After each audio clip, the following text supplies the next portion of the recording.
afternoon, Jackie. Thank you for that. Thanks for coming in on a snow day for the rest of the government in the country. And as much of the country feels the impacts of that winter storm, President Trump continues to monitor the situation closely, and he has remained in constant contact with FEMA and emergency responders.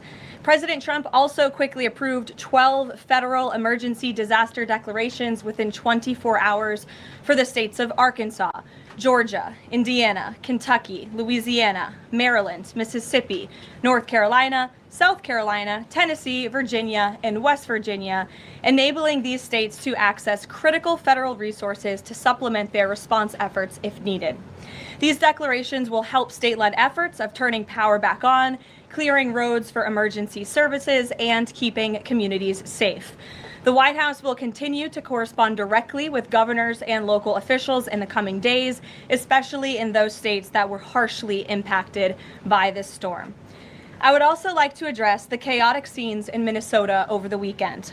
Nobody in the White House, including President Trump, wants to see people getting hurt or killed in America's streets. This includes Renee Good, Alex Preddy, the brave men and women of federal law enforcement, and the many Americans who have been victimized at the hands of illegal alien criminals. Saturday's shooting remains under active investigation by Homeland Security Investigations and the FBI. The Customs and Border Protection is also conducting their own internal review. As President Trump said yesterday, the administration is reviewing everything with respect to the shooting, and we will let that investigation play out. But let's be clear about the circumstances which led to that moment on Saturday. This tragedy occurred as a result of a deliberate and hostile resistance by Democrat leaders in Minnesota.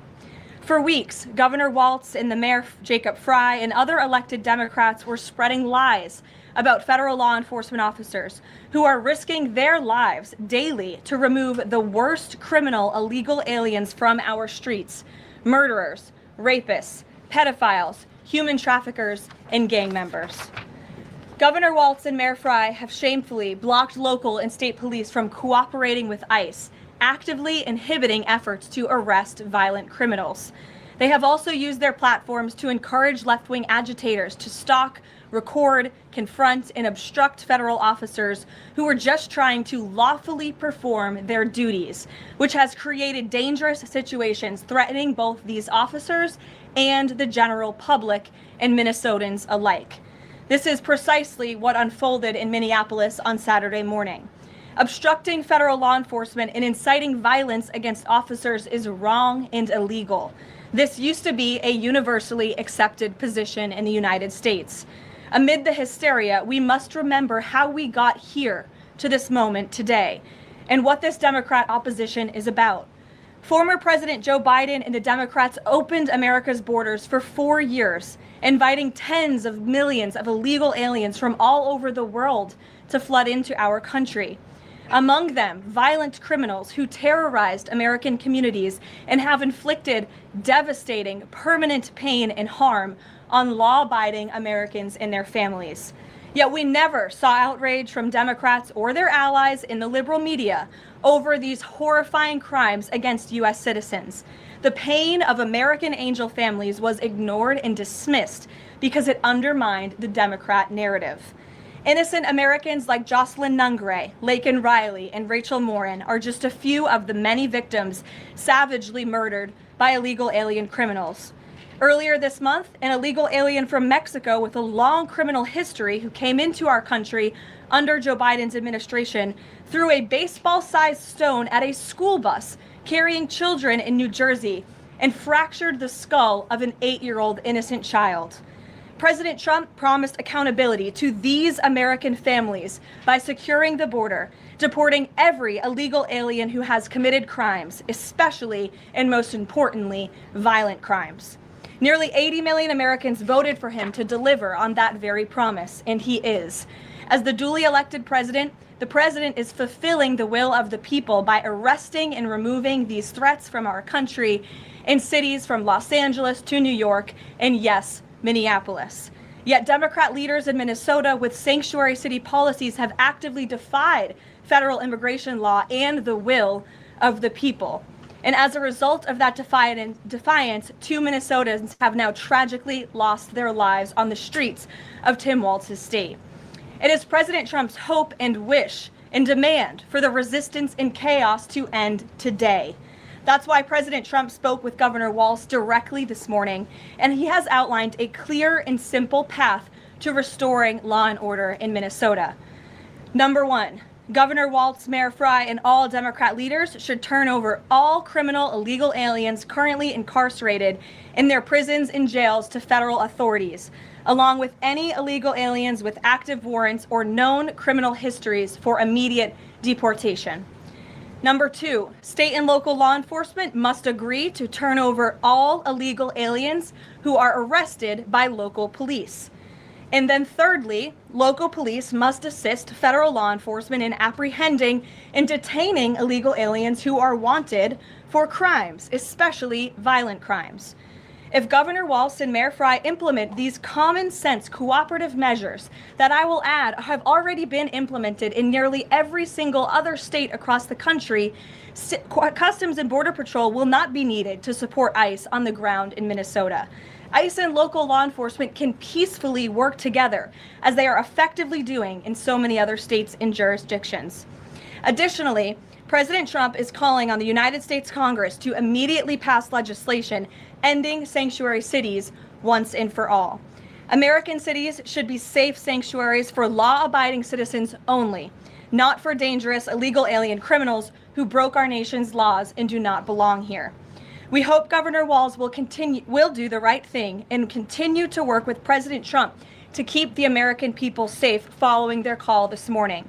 Americans overwhelmingly want exactly what President Trump is delivering: strong borders and strict immigration enforcement against the worst illegal aliens, of which there are still hundreds of thousands to deport from the interior of our country.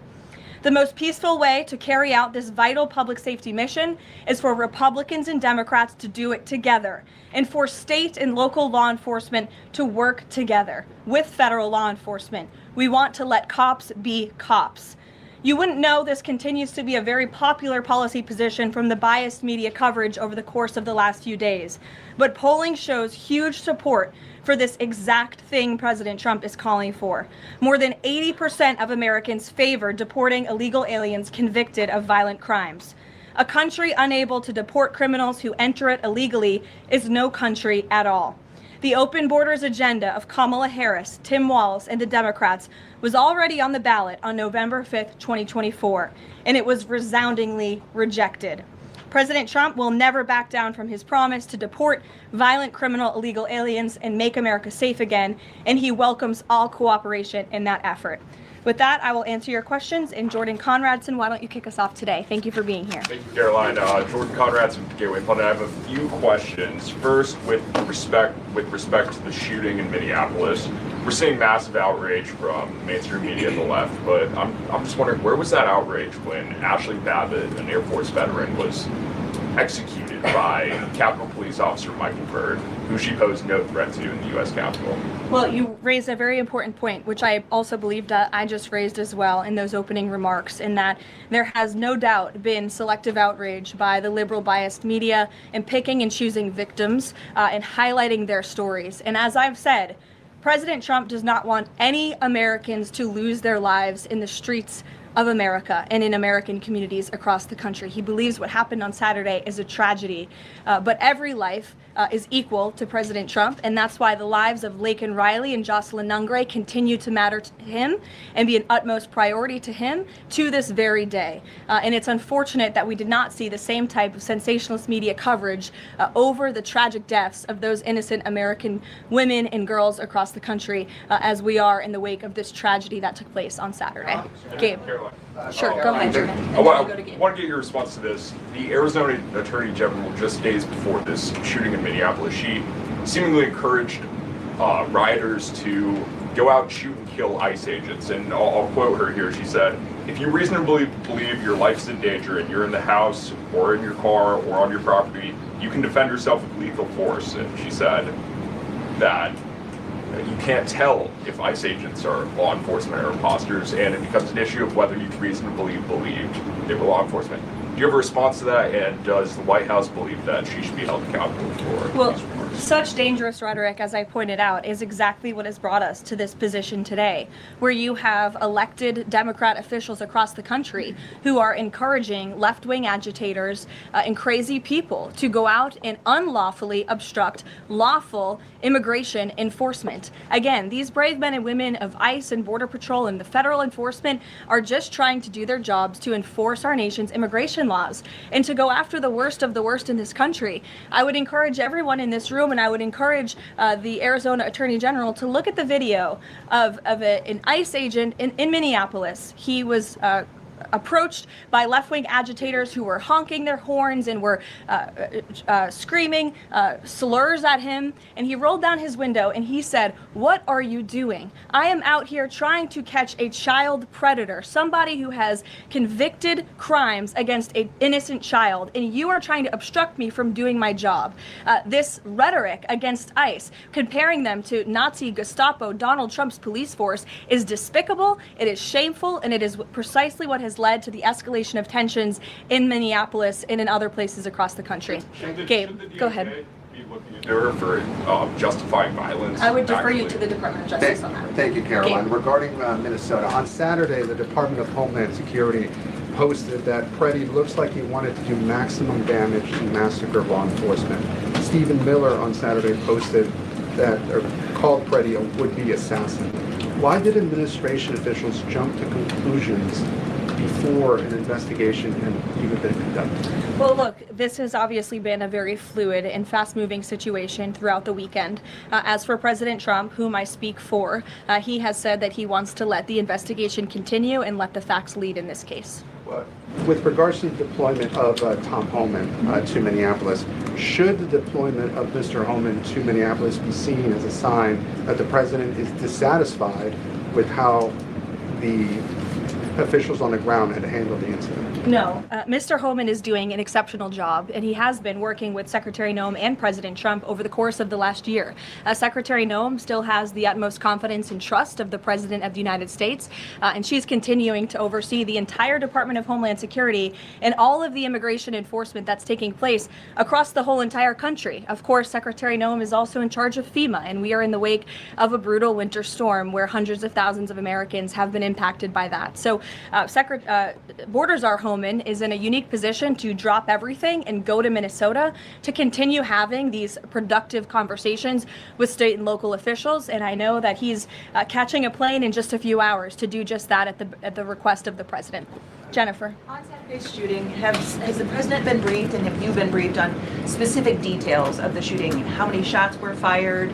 How many guns discharged? And I mean, did the protesters' gun go off, or only the officers' guns? Do you have any of those details?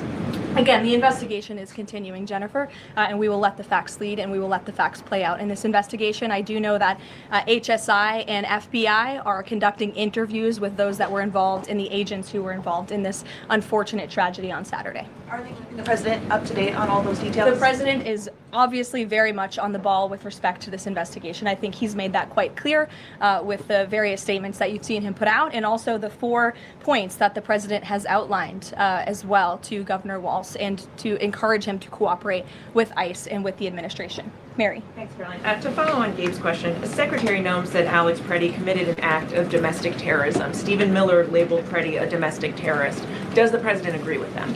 Look, as I've said, I have not heard the president characterize Mr. Preddy in that way.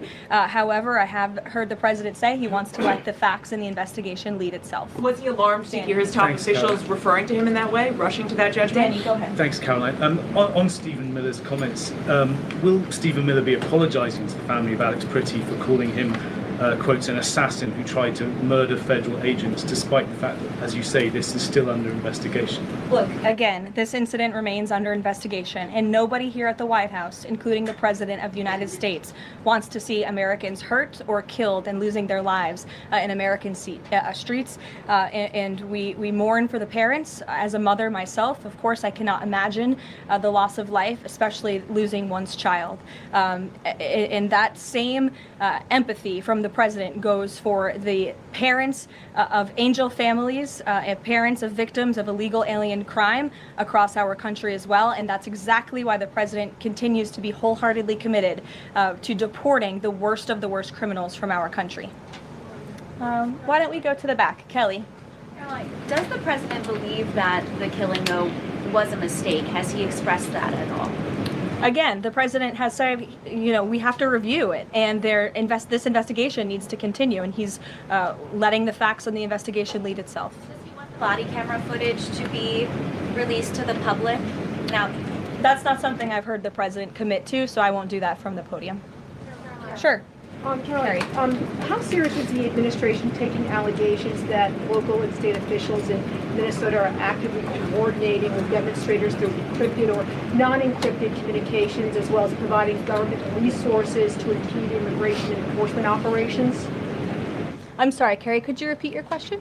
How serious is the administration taking allegations that local and state Minnesota officials are communicating with demonstrators to basically impede immigration officials? Well, we've definitely seen active organization amongst these left-wing groups, Carrie, and it is something that I know the FBI and the Department of Justice are looking into. Again, it is illegal to unlawfully obstruct lawful immigration enforcement in this country, and these agitators are making it nearly impossible for ICE to do their jobs and for federal law enforcement to carry out the will of the American people to deport the worst of the worst. I would just encourage everyone to please imagine in this room, all of you come to the White House every day to report on the President of the United States and the administration. You come into this briefing room, you walk through the gates of the White House.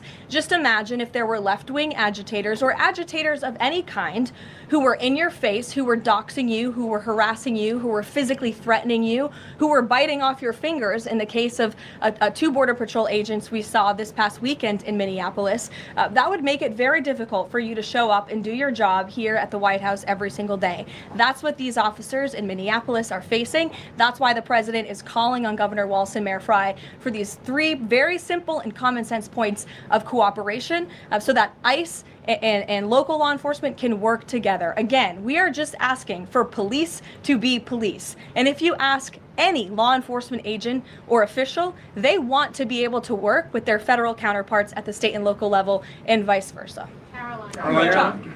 Thanks a lot, Caroline. Two questions. One is looking forward. The role of Mr. Homan.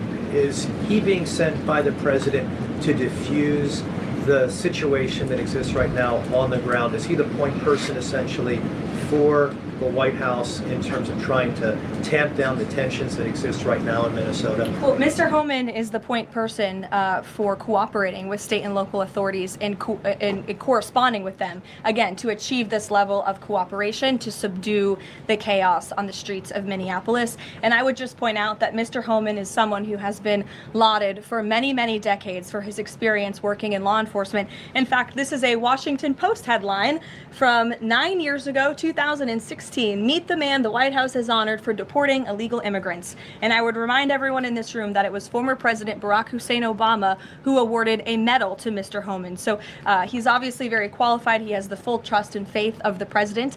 He will continue to have these meetings in the hopes that ICE and local law enforcement can cooperate and work together to have successful immigration enforcement, as we've seen in almost every other state across the country. And secondly, Caroline, can you talk a little bit about tomorrow's trip by the president to Iowa, what the purpose of that trip is, what the goals of that trip are? Sure, yes. Tomorrow, President Trump will be traveling to Des Moines, Iowa. He will be making a local visit at a local business, and then he will be giving a speech on affordability and on the economy. And I know he very much looks forward to being there, to meeting with the great people of Iowa, but also lawmakers as well. Jake. Caroline, a couple quick questions. First, does the president remain fully confident in Kristi Noem's ability to lead the DHS? Yes. And then just secondly, just on that Wall Street Journal reporting that we saw yesterday, the president said at some point that the immigration enforcement officers would leave Minneapolis. Did the Saturday killing of Alex Preddy expedite that withdrawal at all? To your first question, the answer is yes. He still has confidence and trust in Secretary Noem. To the second question, I would point you back to what I said earlier.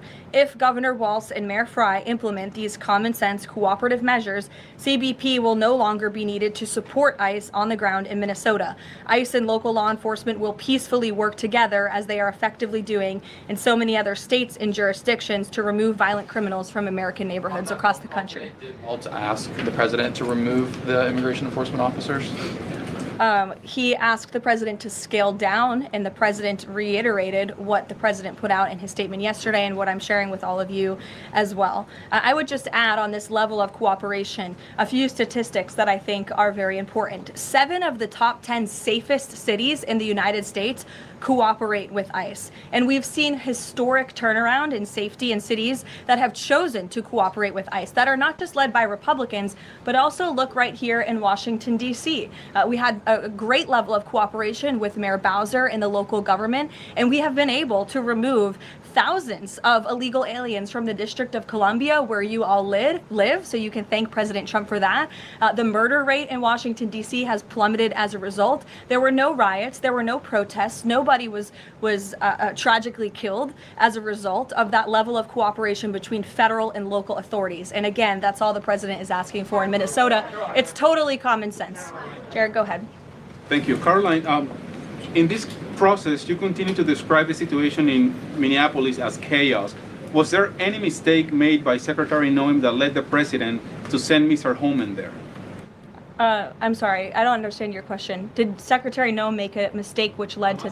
If she made any mistake that could lead the president to send Mr. Homan to Minneapolis? No, as I already mentioned, Mr. Homan has been working alongside Secretary Noem and for the president over the course of the last year. And again, he's uniquely positioned to hop on a flight to Minnesota today to continue this correspondence with state and local authorities, and that's what he's going to be doing. Fran.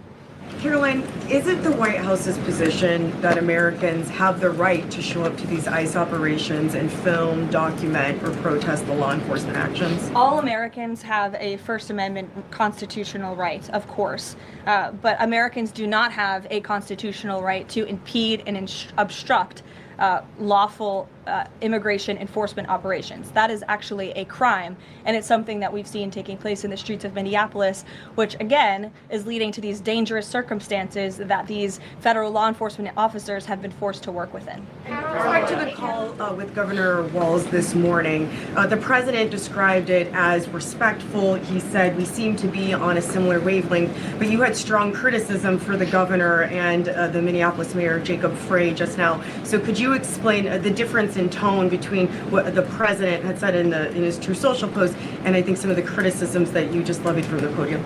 Fran, I think the criticisms that I laid out, I'm painting the picture for all of you in this room, are what led to the moment that we are in today, where Governor Walz and President Trump are having a conversation, a constructive and productive conversation to end the chaos and the lawlessness that has taken place in Governor Walz's state. Elena. Thank you. I had a question. With Homan now going to Minnesota, is Gregory Bovino also going to remain in Minnesota overseeing these ICE operations? Mr. Bovino is a wonderful man, and he's a great professional. He is going to very much continue to lead Customs and Border Patrol throughout and across the country. Mr. Homan will be the main point of contact on the ground in Minneapolis. And to follow up, given what we've heard from several Trump administration officials, people like Stephen Miller, as people point out, calling him a domestic terrorist, Bovino saying that Preddy was out to massacre law enforcement. Why not require ICE agents to wear body cameras to clear up some of the disputes that we are hearing from witnesses and video footage versus what the administration has been saying? Well, that's a policy question that I know the policy folks in the building are having with members on Capitol Hill, and I'll leave it to them and the president to make that decision. And I just, my final question is on, you were talking about the level of cooperation that the president talked about with Governor Walz.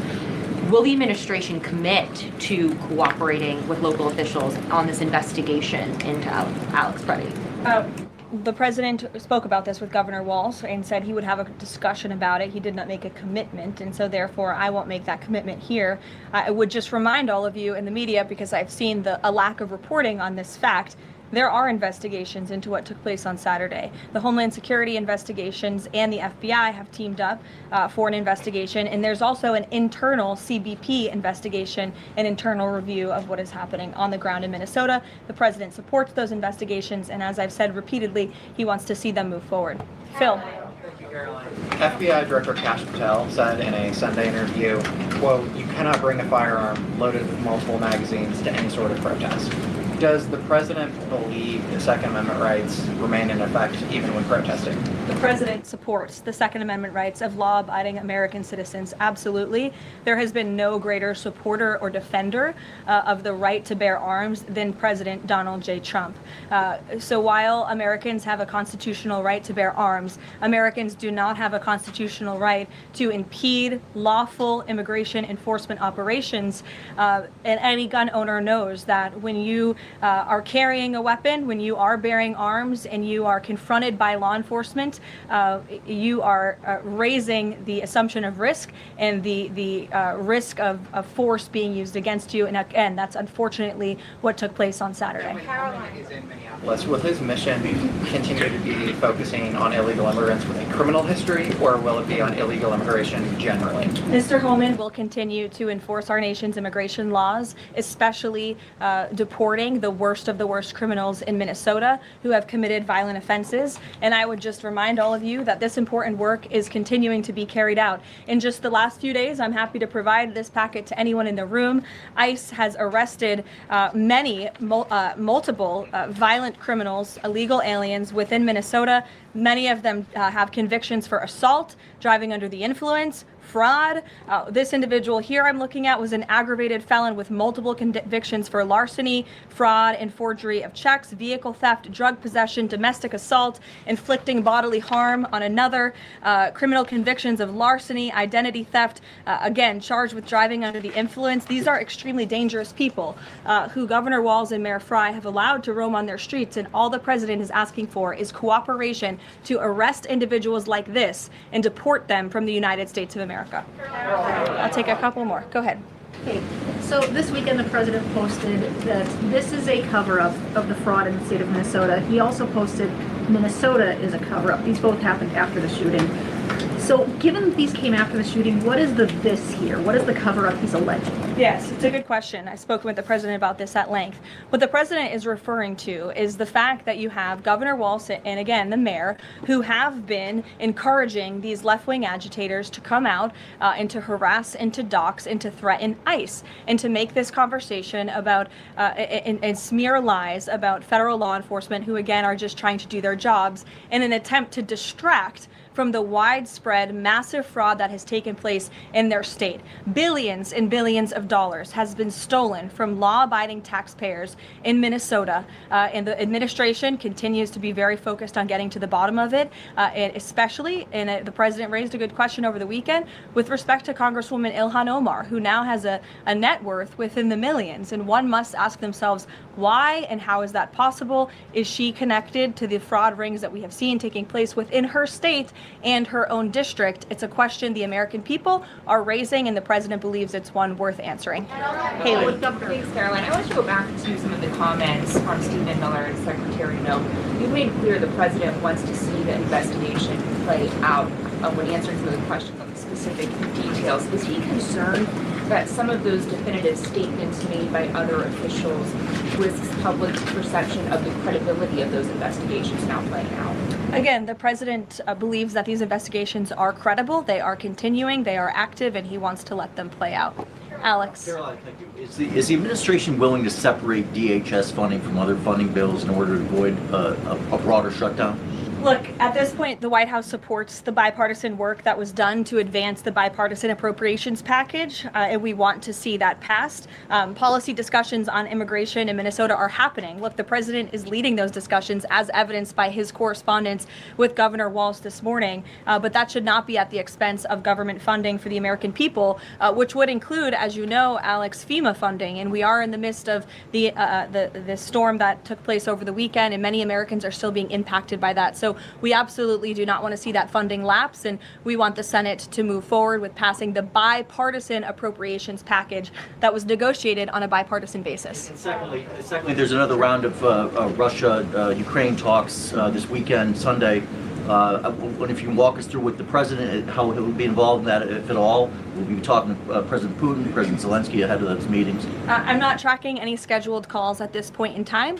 However, the president remains deeply involved, and of course he's being apprised by his advisors, namely Jared Kushner and Special Envoy Witkoff, on these talks. They had a multilateral meeting this past weekend, which didn't get a ton of coverage, but that was historic in nature, where the president's team has really brought two sides of this war to the table together to move the ball closer towards peace. So the president is not giving up on the peace process. He obviously just met with President Zelensky when we were in Davos, Switzerland, but I'm not tracking any calls scheduled for this week.